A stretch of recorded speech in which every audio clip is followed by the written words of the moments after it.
Kevin adjusted his collar for the third time in as many minutes, the synthetic fabric of his diplomatic uniform feeling like a noose around his neck. The grand hall of the Zalvarian imperial palace stretched before him, its crystalline walls refracting the light of 3 suns into dancing rainbows. He was a maintenance engineer from Earth, not a diplomat, and certainly not husband material for an alien princess, but desperate times called for desperate measures. The war had been brutal. The Zarthic swarm had swept through the outer colonies like locusts, consuming everything in their path. Humanity had been losing, planet after planet falling to the endless tide of chittering death, until Princess Mia of Zalvaria had offered an alliance, one that came with a bizarre stipulation. The Zalvarian royal family could only forge military pacts through marriage bonds. Ancient tradition, unbreakable law, and Mia had chosen Earth as her people's ally, which meant she needed a human husband. Kevin had volunteered not out of bravery, but out of mathematics. The Alliance needed Zalvaria's quantum fleet. Earth needed to survive. His comfort didn't factor into the equation. "You're trembling," Mia whispered beside him, her voice like wind chimes in a summer breeze. She was beautiful in a way that transcended species, tall and graceful, with skin that shimmered like mother of pearl and eyes that held the depth of nebulae. "The ceremony is complete. You may relax now."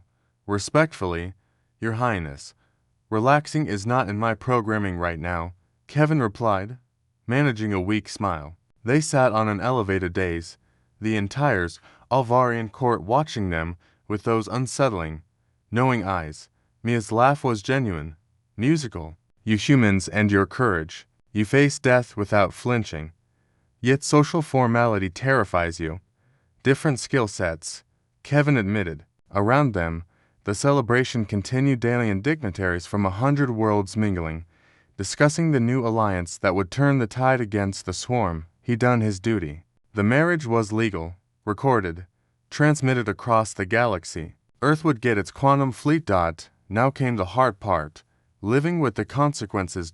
As the evening wore on, Kevin found himself studying Mia when he thought she wasn't looking. She carried herself with the poise of someone born to rule, but there were cracks in her composure. The way her hand trembled slightly when she raised her glass. The tightness around her eyes when ambassadors mentioned the war front. She was as much a sacrifice to necessity as he was.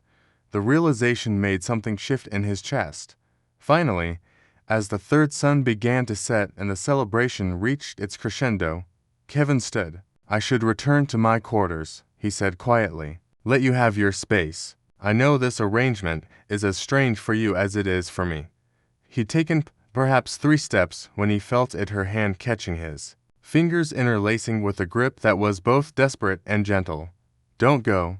Kevin turned, finding Mia standing beside him, her composure completely shattered. Those nebula eyes glistened with something that looked painfully like tears. "Please," she continued, her voice barely above a whisper. "I know this marriage is a formality. I know you did this for your people, as I did for mine. But I've been alone in this palace for so long." Kevin, surrounded by thousands, yet utterly alone. "Just stay. Talk with me. Help me pretend, just for tonight, that this isn't all a diplomatic transaction." Kevin's throat tightened. Every instinct screamed at him to maintain professional distance, to keep this relationship purely political. But he'd spent his whole life following protocols, doing what was expected, being the reliable engineer who fixed problems without complaint. Maybe it was time to be human instead. "All right," he said softly, settling back down beside her. "What would you like to talk about?" Mia's smile was radiant. "Tell me about Earth, real things, not the official reports. What does rain smell like? I've read about it, but I want to know how it feels."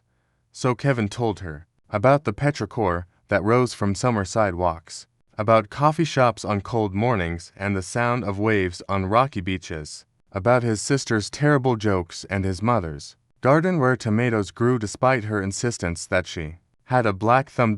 And Mia listened, with an intensity that made him realize how hungry she was for genuine connection. She shared her own stories in return about growing up in a palace where every word was measured, every action scrutinized, about secret passages where she'd hide as a child, pretending to be someone ordinary, about the weight of knowing that billions depended on her decisions. Hours passed. The celebration faded. Guards discreetly dimmed the lights, but neither Kevin nor Mia moved. "You know what's funny?" Kevin said eventually. "I came here thinking I was making a sacrifice, playing a role to save humanity.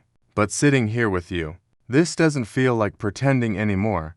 Mia turned to him, those impossible eyes searching his face. "No," she agreed quietly, "it doesn't." Outside, in the cold vacuum of space, the war continued. The swarm pressed forward, relentless and hungry. But here, in this moment, two people from different worlds found something neither had expected: hope, connection, the beginning of something real. Kevin squeezed her hand gently. "I'm not going anywhere, Mia. We're in this together now." The princess smiled, and for the first time since the war began, she didn't feel alone. And humanity, as it had done countless times before, proved that its greatest strength wasn't its technology or its weapons. It was its capacity to find light in the darkest places, to forge bonds across impossible divides, to choose compassion when logic suggested otherwise. The fake husband protocol had worked exactly as intended. Just not in the way anyone expected. End.